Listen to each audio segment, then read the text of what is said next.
제일 먼저 이제 천지창조가 있었고, 그 다음에 족장 시대가 있었죠. 아브라함과 이삭과 야곱과 요셉의 시대. 그 다음에 족장 시대를 넘어서 이제는 어떤 시대입니까? 예, 족장 시대를 넘어서 이제 출애굽, 애굽에 종살이하던 시대, 그리고 출애굽 시대가 이제 펼쳐지죠. 이제 출애굽. 자, 출애굽이 뭐예요? 홍해를 건너서 광야에 40년 동안 묶여 있다가 여리고성을 함락시키고 그 가나안 지역의 땅들을 점령하던, 그래서 여호수아를 통해서 가나안을 점령하는 가나안 점령 시대가 있었겠죠, 그죠? 예, 그래서 남방을 죄다 점령하고, 그때 이제 가나안 지역에 살던 족속들은 나라 형태가 아니라고 했습니다. 성읍 중심에 끼리끼리 모여 사는 거예요. 끼리끼리 각 족속별로. 그래서 가나안 지역에는 크게 7족속이 있었다라고 말씀드렸죠. 7족속들을 다 이제 저기 한 거예요. 쫓아낸 거예요. 그 융화 정책이 아닙니다. 하나님께서 원하시는 가나안 진구는 융화 정책이 아니라 거기에 있는 거주민들을 쫓아내라는 거예요. 쫓아내라는 거예요. 그 7족속들을 다 쫓아내야 정상인 거죠. 자, 이렇게 출애굽 시대를 지나서 가나안 점령 시대를 지나서 이제 어떻게 됩니까? 가나안 그 땅을 다 점령했고, 이제는 그 점령한 땅을 다 점령했어. 그리고 거기 있는 족속들을 다 밖으로 쫓아내 버렸습니다. 그런데 여전히 잔존 세력들은 있었어요. 다 100% 쫓아내는 것은 있을 수가 없는 일이에요. 그 잔존 세력들 때문에 이스라엘이 굉장히 나중에 힘들어지긴 하는데, 아무튼 그 가나안 지역에 그 이스라엘 모든 족속들 12지파가 다 모였습니다. 그래서 땅을 다 분배를 하죠. 그래서 땅을 다 분배를 하고, 레위 지파는 땅 분배를 받았어요? 안 받았어요? 못 받았어요. 땅 분배를 받지 않는 대신에 각 지파별로 성읍을 만들어서 48개 성읍을 만들어서 레위 지파 시므온 지파다, 또 무슨 다른 지파다 그러면 그 지파에 들어가서 거기서 뭘 합니까? 교회처럼 목회자가 되는 거예요. 거기서 목회자가 돼서 그곳 지역에 말씀을 가르치고 또 제사를 드리고 하는 그 역할을 수행했다. 그래서 레위 지파들은 땅 분배를 받지 못했습니다. 자, 그렇게 해서 정착이 됐어요. 이제 여호수아, 가나안 점령을 이끌었던 여호수아가 마지막 고별 설교를 하고 죽습니다. 그게 지난주까지의 제가 말씀드렸던 내용이에요. 죽고 나서 이제 어떤 시대가 도래하냐? 사사 시대로 접어듭니다. 그러니까 여호수아가 가나안 땅을 정복하고 이스라엘 백성을 정착시켰고, 강력한 지도자가 사라졌어요. 여호수아가 사라지고 나서 중요한 거는 뭐냐면, 뭐가 됐든지 중요한 리더자가 끊어져 버리면 백성들은 혼란에 빠지기 마련이에요. 그래서 카리스마 있는 어떤 지도자가 강하게 잡아주면 이게 하나로 가기가 쉬운데, 그러지 못하면 타락의 길로 갈 수가 있어요. 여호수아가 마지막에 고별 설교한 내용이 뭡니까? 그 광장에 모이라고 해가지고 그 중직들 다 모이게 했죠. 모인 가운데서 했던 말의 요지가 뭐예요?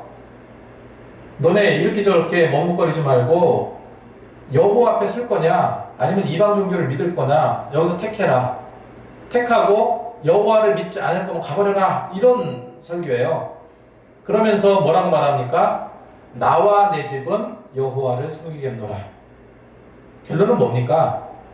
여호와만 섬기라는 거예요. 그러니까 백성들이 뭐래요?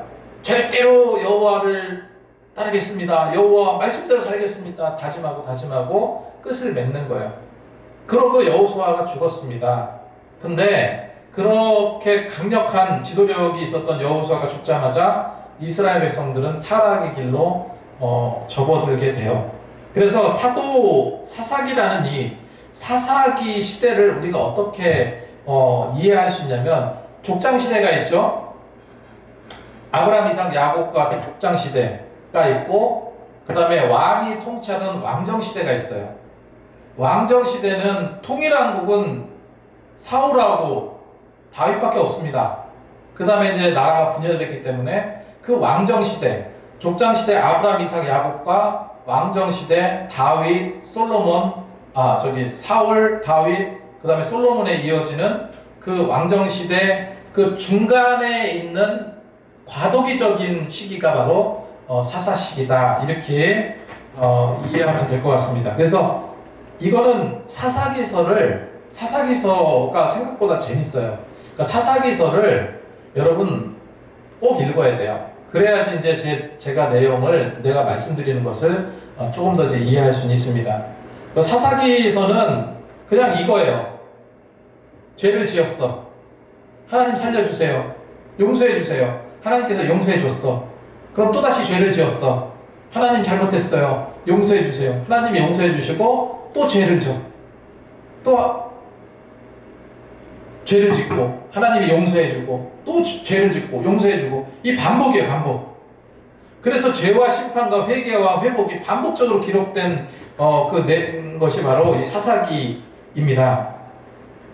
특히 이제 17장에는 충격적인 그런 내용들도 많이 들어가 있고, 하나님을 향한 그 미신적인 신앙 행태를 보여주기도 하고, 가장 중요한 것이 뭡니까? 이제 다 끝났다라고 생각할 수 있는 거는 어떤 부분이냐면, 뭐 일반 사람들이 타락하는 건 타락하는 건데, 종교 지도자들이 타락했다. 이거는 정말 타락인 거죠. 완전한 타락인 거죠. 그런데 아까 이제 말씀드렸던 건 레위 지파 사람들은 사유재산을 가질 수가 없었어요. 레위 지파는 성도들이 낸 제사를 드린 그 11조, 재물의 10분의 1을 분기수로 받아서 먹고 살았습니다. 그래도 만족하게 잘 수행을 했어요. 근데 사사기 시대에는 제사장이 타락을 합니다. 종교 지도자들이 타락해요. 대표적인 게 뭐냐면 사유재산을 소유한 레위인들이 생겨납니다. 그러니까 원래는 이곳에서 살아야 돼, 이곳에서 그 백성들을 지도해야 돼 라고 정해졌는데, 그곳에 살지 않고 저기 어디에 아까 얘기한 것처럼 시몬 지파 안에서 그 성읍에서 살아야 되는데 저기 베들레헴 땅을 사고 땅 투기하고 막 이런 모습이 나와요.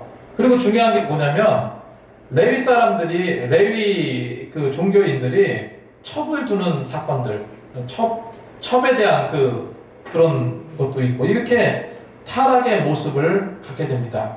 그리고 이게 이제 백성들이 타락하는 부분이 어디에서 오게 되냐면, 종교 지도자의 타락은 백성의 타락으로 이어지는 거예요.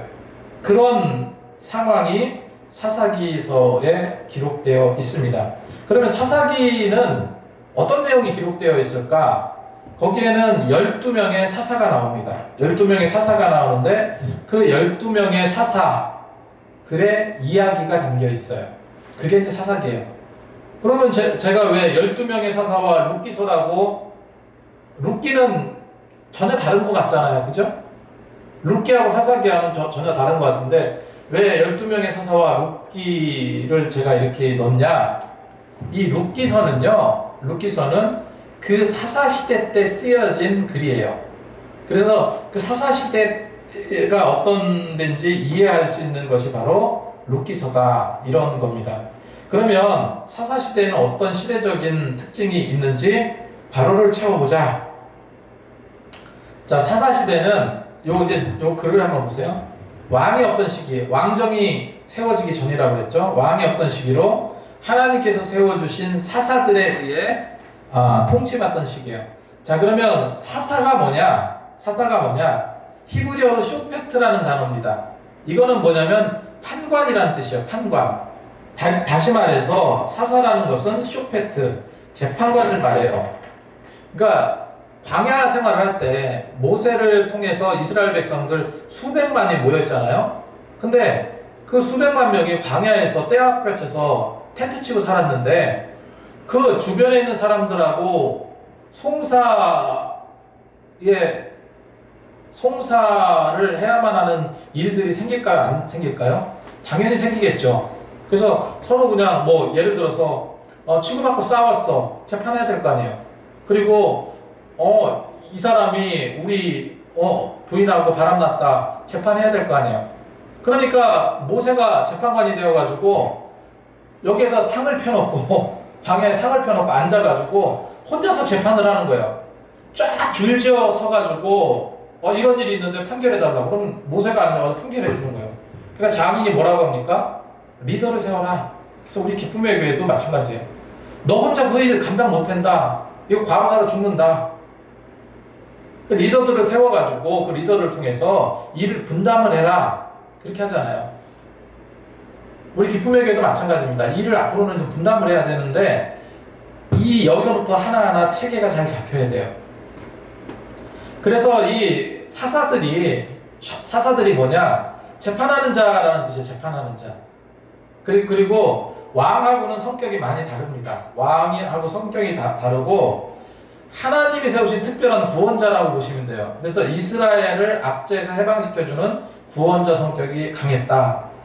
근데 12명의 사사라고 해서 이 이스라엘 12지파를 다 통솔했던 그런 지도자도 아니고 주로 이때는 한번 생각을 해보세요.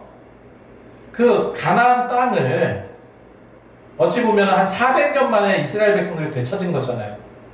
요셉이 애굽으로 넘어가서 400년이 넘었는데 그런 다음에 여기는 다른 민족들이 살고 있어요. 그러면 애굽에 있어서 다른 민족들이 400년 넘게 살았는데 홍해를 건너서 가나안으로 넘어오더니 우리를 쫓아내버렸어. 그러면 쫓아냈다고 치자고요. 그러면 그 초기에 시끄러울까요? 안 시끄러울까요? 엄청 시끄럽겠죠. 막 우리 땅을 했다. 중간에 뭐 게릴라전 비슷하게 와서 그냥 불 지르고 도망가고 뭐 이런 일들이 굉장히 많았습니다. 그러니까 혼란한 시대예요. 혼란한 시대였는데 거기에서 이제 하나님께서 과도기적인 것을 세워나갈 수 있는 리더 격으로 사사들을 세웠다. 자, 그 다음 읽어갑니다. 가나안 정복 시대를 이끌었던 누가 죽고 여호수아가 죽고 그러고 난 이후에 이스라엘의 초대왕이 누굽니까? 사울왕이죠. 사울왕이 등극되기 이전까지의 기간을 사사시대다. 그래서 총 아까 말씀드렸던 것처럼 12명의 사사가 있었다. 그리고 이 시대는 하나님을 섬기지 않고 우상과 타락이 극심했다. 하나님은 주변 나라를 전쟁을 심판의 도구로 사용하던 시기. 그래서 이스라엘이 회개하고 하나님 앞에 바로 서면 사사들을 통해서 주변 나라를 압제하고 구원시켰던 시대가 바로 이 시대예요. 자, 그러면 사사시대 이스라엘 백성들은 무슨 죄를 지었는지 한번 가로를 채워봅시다. 자, 이스라엘 자손이 여호와의 목전에 뭐를 행했을까요? 성경 말씀입니다. 여호와의 백성의 악을 행하여 바알을 섬기고. 그러니까 백성들이 그 가나안 지역이요, 이렇게 생각하시면 됩니다. 가나안 땅을 점령했죠?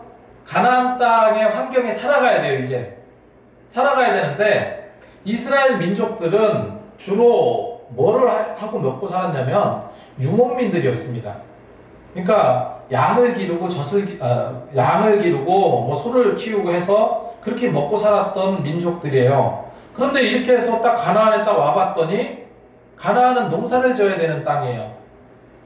농사를 져야 되는 땅인데 그게 쉽게 또 적응이 안 되겠죠. 그런데 여기 칠족속들을 다 쫓아냈는데 여기에는 농사의 신을 믿고 있었어요. 그러니까 농사하기 때문에 농사의 신. 그래서 그 농사의 신에게 신을 숭배하고 제사를 드리고 이런 문화가 여기 형성되어 있었거든요. 여러분 가만히 한번 생각해 보세요. 이스라엘 백성들이 문화가 있었을까요? 그렇게 고급지지 못했습니다. 왜? 종살이 했잖아요. 종이 무슨 문화가 있겠습니까? 그게 딱 와봤는데 가나안 지역에 와봤더니 와, 신기한 문화들이 막 있는 거예요. 그 대표적인 게 뭐냐면 이게 농사를 지어야 되는 땅인데 농사를 짓자고 이제 기술이 많이 부족했겠죠. 유목하던 민족인데. 근데 농사를 잘 짓게 해주는 신을 믿는 거야. 그 신이 뭐냐면 바로 바알 신입니다. 바알과 아세라 신이 바로 풍요의 신, 비를 내리게 하는 그런 신이에요. 그래서 어느 순간부터 여호와 하나님을 섬기겠노라 누구죠? 그 여호수아 앞에서 그렇게 다짐했던 그 민족들이 어느 순간에 여호와 하나님을 버리고 여호와 목전에서 악을 행했다고 그랬죠. 그러고 농사를 지으니까 농사 잘 되게 해주세요 하면서 바알의 신들을 섬기면서 애굽 땅에서 그들을 인도해 내신 그들의 조상의 뭐를 버리고 여호와를 버리고 여호와 하나님을 버리고 그 짓을 했다는 거예요. 자, 그래서 다른 신들 곧 그 주위에 있는 백성들의 신을 따라 그에게 절하고, 그러니까 바알과 아세라를에게 절을 하고 여호와를 뭐하게 하였다? 진노하게 하셨다. 진노하게 했다. 그래서 바알과 아스타롯을 섬겼다. 여러분, 제가 이런 누차 이런 말씀드렸지만 아스타롯은 그 아세라라고도 하고 아스타롯이라고도 하는데, 이 아세라가 나중에 유럽으로 넘어가서 뭐가 됩니까? 그게 바로 아프로디테가 됩니다. 비너스가 돼요. 비너스 여신이에요. 그래서 이게 이제 성전 안에 거룩한 창녀들이 있었다고 그랬죠. 거기서 성관계를 가지면 신을 기쁘게 해준다. 그래서 가물던 그 땅에 비를 내리게 한다. 뭐 이런 말도 안 되는 믿음을 믿었던 종교, 음란의 종교가 그래서 이 바알 종교입니다. 그거를 믿었다는 거예요. 그 시기가 어느 시기라고요? 사사시대. 그래서 사사시대 17장 6절에는 그 당시에 이 백성들이 하나님 여호와를 따르지 않고 어떻게 살았는지를 보여주는 성경 말씀이 있습니다. 17장 6절. 이스라엘에 왕이 없었기 때문에 사람들이 어떻게 행동했나. 여기서 이스라엘에 왕이 없었다는 것은 왕처럼 섬겼던 여호와 하나님을 뜻해요. 여호와 하나님을 따르지 않고 어떻게 행동했나. 자, 이스라엘 백성들은 제 소견대로 행동했다. 그러니까 지멋대로 했다는 거예요. 지멋대로. 내가 옳으면 옳은 겁니다. 그렇게 행동했다. 그리고 여기에서 왕은 하나님을 의미한다. 그러니 하나님께서 얼마나 마음이 힘드셨을까. 그죠? 자기 멋대로 행동하니까. 자, 그러면 이때 이제 12명의 사사들이 있었다고 그랬죠. 요거만 살펴보면 됩니다. 요거만 살펴보면 되는데, 우리가 알고 있는 사람이 대부분의 유명한 사사고 나머지는 몇 글자 나오지도 않아요. 이름만 나오는 사사들도 있고, 그래서 그런 거는 빨리빨리 넘어가고 하겠습니다. 첫 번째, 온니엘이라는 사사가 있습니다. 그냥 40년간 다스렸어요. 40년간 다스리고 메소포타미아에서 8년 동안 압제해서 구출했다. 그 다음에 이제 사사 에훗인데, 에훗이 있었는데 80년간 다스렸어요. 모압과 에글론 압제해서 구출해서 무슨 자비 사사라고 불렸냐? 왼손잡이 사사라고 불렸습니다. 그 다음에 삼갈이 있었어요. 블레셋 족속들 손에서 구출을 했습니다. 블레셋. 거기에 많은 칠족속들이 이제 쫓겨나갔잖아요. 그러니까 얘네들이 계속 이스라엘을 크고 작게 계속 침범하고 괴롭히고 이랬던 거예요. 자, 우리가 이제 잘 아는 드보라가 있습니다. 사사 드보라. 자, 네 번째 사사고, 이 랍비돗이라는 그 남편의 아내예요. 그리고 유일한 여성 사사입니다. 그녀는 굉장히 지혜로웠어요. 그래서 이스라엘 백성들을 재판하면서 다스렸어요. 그리고 지금 이제 챗GPT로 그려달라고 하니까 이렇게 그림을 그려줬는데, 옆에 이 나무가 있는데, 이 나무가 뭐냐면 종려나무입니다. 그리고 종려나무를 들고 있죠. 그러니까 이 인공지능이 이제 성경 내용을 다 아니까 거기에 맞춰서 그림을 그려달라니까 이렇게 그려줬는데, 이 그 드보라는요, 에브라임 산지에서 이스라엘을 다스렸는데 바로 종려나무 아래에서 백성들을 재판했다라는 성경 말씀이 있어요. 그러니까 이제 종려나무를 그려놓은 거예요. 그래서 유명한 여자 사사인데 여성 파워로 대단했던 그런 인물이고 분별력이 굉장히 뛰어났습니다. 가장 큰 업적은 뭐냐면은 하소랑 야빈의 그 학대에서 이스라엘을 구했죠. 그래서 하나님의 명령을 받아서 바락 장군에게 전쟁을 지시합니다. 승리합니다. 그래서 이 드보라가 나중에 이제 승리를 기념하면서 이제 하나님께 찬양한 내용도 있고, 이렇게 강력한 그런 여성 사사다. 기억하시면 좋을 것 같고요. 그래서 40년 동안 통치했습니다. 가나안 왕 야빈의 앞자에서 구출했고 최초의 여자 사사다. 우리가 또 이제 잘 아는 것은 기드온, 그죠? 기드온 하면은 300용사가 생각나잖아요. 300용사. 그래서 이 기드온은 벌목하는 사람들이라는 뜻을 가지고 있는데 이스라엘의 5번째 사사입니다. 그 미디안 족속들이 이제 하고 전쟁을 하는데 거기서 이스라엘을 구해냅니다.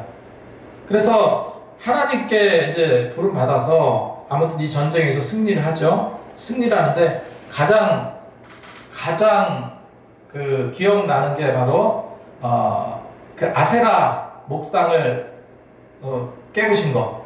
아세라상을 신상을 도끼를 가지고 찍어버렸죠. 찍어버려서 그런 이제 일화가 있고 우리가 이제 그 미디안 군세를 상대하기 위해서 군대를 모집합니다. 싸워야 되잖아요. 군사를 모집해요.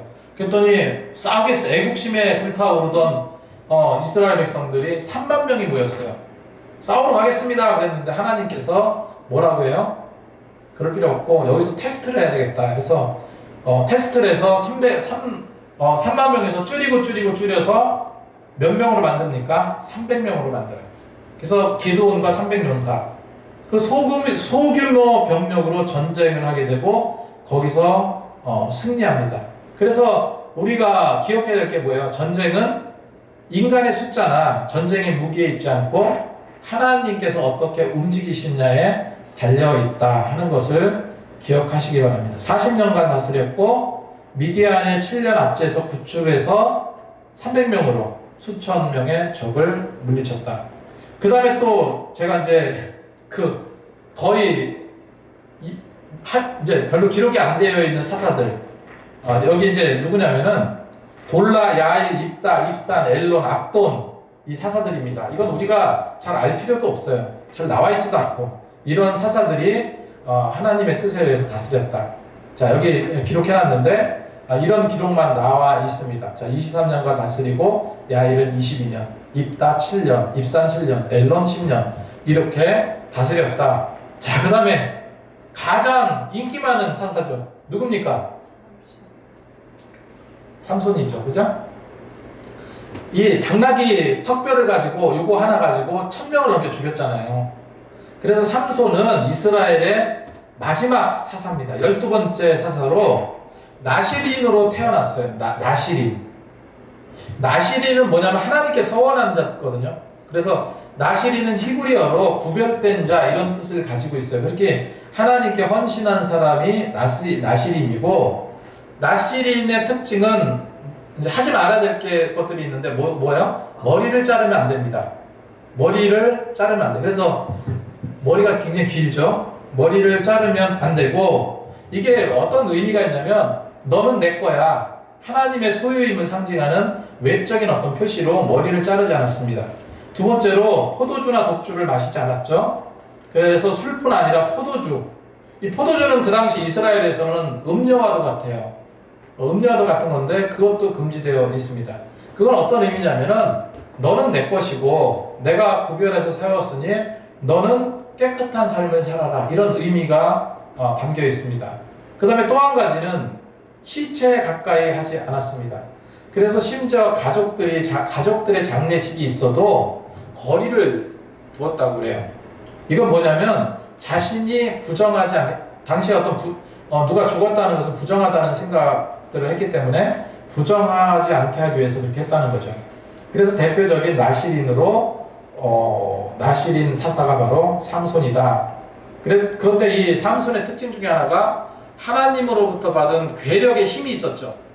그 힘의 비밀이 또 머리카락에 있었다고 성경은 말하고 있는데 그래서 절대 자를 수가 없는 거예요. 그래서 블레셋 사람과 맞서 싸우면서 이스라엘을 구원하고 구원의 사명을 받았는데 이게 이 시대에 우리 인간들하고 똑같아. 사사 삼손이 굉장히 멋대로죠. 그죠? 약점도 많았고 특히 정욕에 약했습니다.